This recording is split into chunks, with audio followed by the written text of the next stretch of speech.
History remembers great empires: Egypt, Assyria, Babylon, Persia, Rome. Their monuments still rise from the dust. Their kings are carved into stone. Their victories echo across museums and forgotten deserts. But there was another nation. A nation so confident, so untouchable, so certain that no power on earth could ever bring it down, that history itself almost erased its name. Today, few people have ever heard of Edom. Yet for centuries, its towering cities overlooked the deserts of the south like the nests of eagles perched upon impossible cliffs. Its people believed they had discovered something every empire longed for: absolute security. They built their homes inside mountains. Their wealth flowed through the caravans that traveled between Arabia and the Mediterranean. Their warriors guarded narrow mountain passes that could be defended by only a handful of soldiers. Their enemies looked upward and saw only rock. The Edomites looked downward and saw the world beneath their feet. No nation seemed more secure. No kingdom appeared more impossible to conquer. And perhaps that was exactly the problem. Because throughout history, there is one lesson repeated with terrifying consistency. The higher pride climbs, the harder justice falls. But this story did not begin with kingdoms. It began before there ever was an Edom, before there ever was an Israel, before either nation possessed a city or an army or even a name. It began inside a mother's womb. Two unborn brothers struggled against one another before they had even seen the light of day. Jacob and Esau. One would become Israel, the other Edom. The Bible records their rivalry as something deeper than ordinary sibling conflict.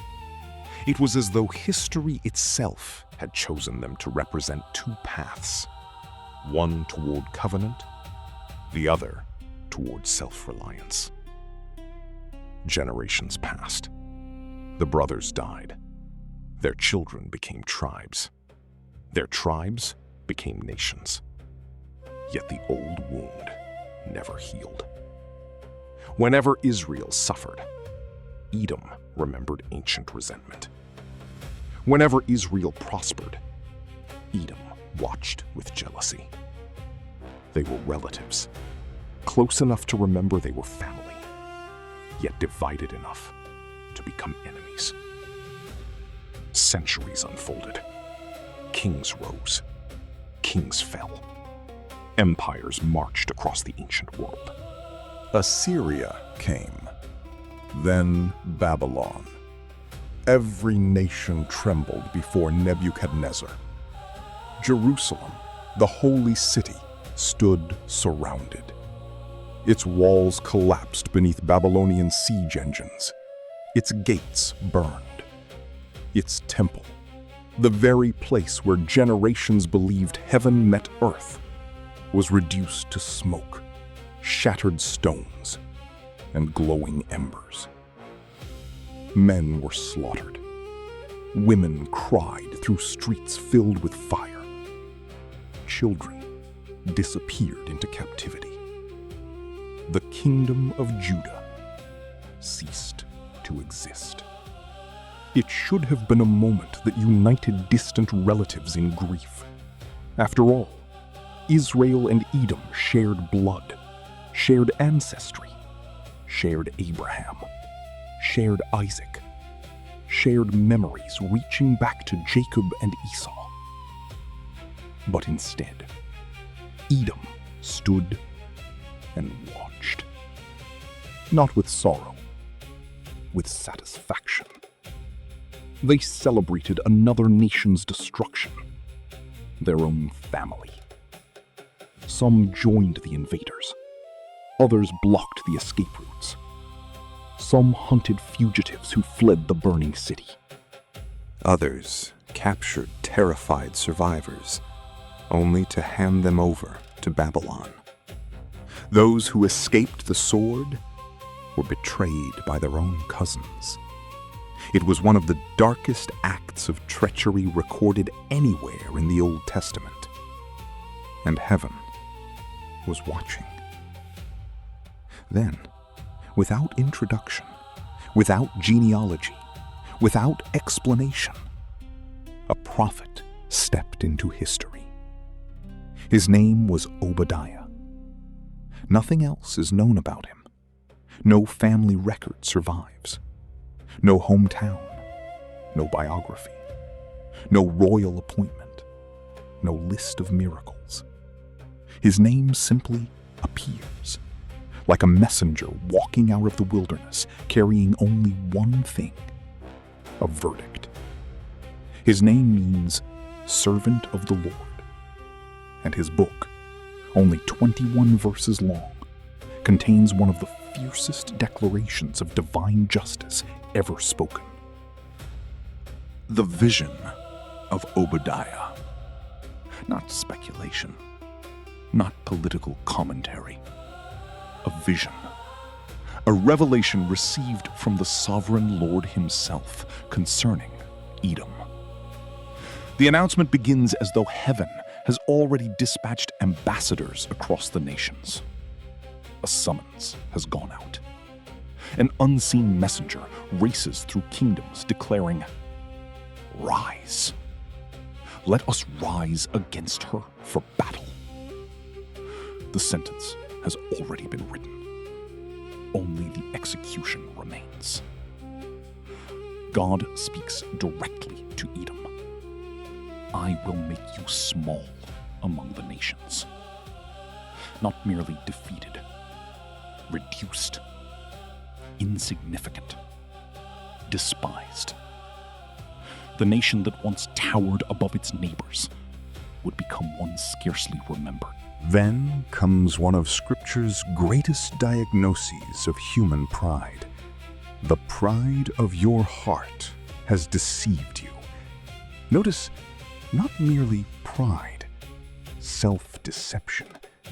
Pride has a remarkable ability to convince people that reality no longer applies to them. Edom believed geography guaranteed safety. Their cities were carved into towering red sandstone cliffs. Massive rock fortresses surrounded them. Their homes clung to mountain walls where invaders struggled even to approach. Standing there, they ask the question pride always asks: who can bring me down? It is the oldest illusion in civilization. The belief that because something has never happened, it never can. God answers with chilling simplicity. Though you soar like the eagle, though your nest is set among the stars, from there I will bring you down. The image is breathtaking. Human ambition climbing higher and higher, only to discover that no height exists beyond God's reach. Then the prophecy shifts. Imagine thieves entering a house. They steal only what they can carry. Imagine grape gatherers harvesting a vineyard. They always leave forgotten clusters behind. Even ordinary destruction leaves remnants. But Edom's coming judgment would be different. Nothing would remain hidden. Every treasure would be uncovered. Every secret storehouse emptied. Every protected chamber exposed. The nation famous for hidden wealth would discover there are no hiding places before divine judgment. Then another shocking revelation. The people Edom trusted most, their allies, their treaty partners, their friends, would become the instruments of their downfall. Those who shared their tables would deceive them. Those who ate their bread would set traps beneath their feet. The nations celebrated for worldly wisdom would suddenly find its wisdom gone. God declares that the wise men of Teman, once renowned throughout the region, would be destroyed. Understanding would vanish. Military strategy, political brilliance, diplomatic skill, none would save them. Their mighty warriors would become paralyzed with terror. The fearless defenders of the mountains would tremble. Then, the reason for this judgment is revealed with devastating clarity. Not idolatry, not military conquest, not pagan worship. Violence against your brother Jacob. The word brother echoes through the prophecy like an accusation. This was not merely international conflict. This was betrayal of family. God recounts their crimes one by one. You stood at a distance while strangers invaded Jerusalem. You watched foreigners carry away wealth from the city. You watched them cast lots over Jerusalem as though dividing conquered property. And instead of mourning, you became like one of them. You should never have gloated over your brother in the day of his disaster. You should never have rejoiced when Judah was destroyed. You should never have boasted in the day of distress. You should never have entered the gates of God's people while calamity overwhelmed them. You should never have stared with satisfaction upon their suffering. You should never have stretched out your hands to seize their wealth. You should never have stood at the crossroads to cut down fugitives fleeing for their lives. You should never have captured survivors and delivered them into enemy hands. Notice the progression. They began by watching, then mocking, then entering, then stealing, then murdering, then betraying. Sin rarely arrives fully grown. It advances, step by step, until hearts no longer recognize evil for what it is. But suddenly, the prophecy expands. The spotlight moves beyond Edom, beyond Judah, beyond Babylon, beyond every ancient kingdom. The day of the Lord is near upon all nations. Without warning, history becomes universal. The judgment of Edom becomes a preview of something much larger. What Edom did, all humanity has done in different ways. Justice is coming, not merely for one nation, but for every nation. As you have done, it shall be done to you. Your deeds will return upon your own head. The principle is timeless. Violence eventually returns. Pride collapses under its own weight. Cruelty circles back. History often disguises justice as consequence. Then comes one of the prophecy's most haunting images. Just as the nations drank upon God's holy mountain, so all nations shall drink continually. They shall drink, stagger, and disappear as though they had never existed. The cup here is not celebration. It is the cup of divine judgment. Once lifted, none can refuse it. Yet, the darkness suddenly breaks. Against the backdrop of destruction, hope appears. Upon Mount Zion, there shall be deliverance. A remnant survives. Holiness returns. The house of Jacob shall once again possess its inheritance. The promise reaches beyond immediate history. God has not abandoned his covenant. Judgment is never his final word toward those who belong to him. Then, the imagery becomes almost apocalyptic. Jacob becomes a fire. Joseph becomes a flame. Esau dry stubble. The fire consumes what once seemed immovable. The proud mountain kingdom becomes fuel. Nothing remains. The descendants of Jacob begin reclaiming territories lost through generations of conflict. The Negev spreads into Edom. The western foothills reclaim Philistine lands. Israel stretches north into Ephraim and Samaria. Benjamin occupies Gilead.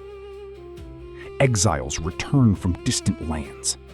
Captives once scattered across foreign kingdoms come home. Even places thought permanently lost are restored. The borders expand. The inheritance returns. Everything stolen is reclaimed. And then the prophecy reaches its astonishing conclusion. Deliverers, or saviors, shall ascend Mount Zion, not to establish another human empire, not to celebrate military conquest, but to judge the mountains of Esau. Then comes the final sentence. One sentence, standing alone, like the closing note of a symphony. The kingdom shall be the Lord's.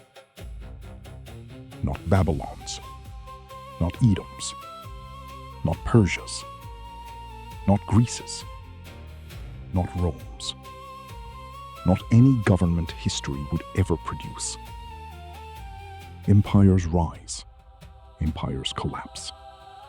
Borders move, kings die, civilizations disappear beneath desert sand. Yet one kingdom remains untouched by time. The kingdom belongs to the Lord. And history would prove every word. Edom slowly vanished from the pages of history. Their mountain fortresses fell. Their wisdom disappeared. Their power dissolved beneath successive empires. Eventually, even their national identity vanished. Today, tourists walk among the breathtaking red rock ruins of Petra. They marvel at magnificent cliffs carved into stone. They photograph temples, treasuries, and mountain tombs. Few realize they are standing in the shadow of Obadiah's prophecy. The people who once asked, "Who can bring us down?" are gone. The rocks remain. The nation does not. The shortest prophetic book in the Old Testament became one of history's most extraordinary fulfilled warnings. But Obadiah's message was never merely about Edom. It is about every generation tempted to mistake success for security, wealth for permanence, position for invincibility, or pride for strength. Because every civilization eventually faces the same question. Not, how high have you climbed, but what have you become while climbing? And history, guided by the unseen hand of God, has never stopped answering.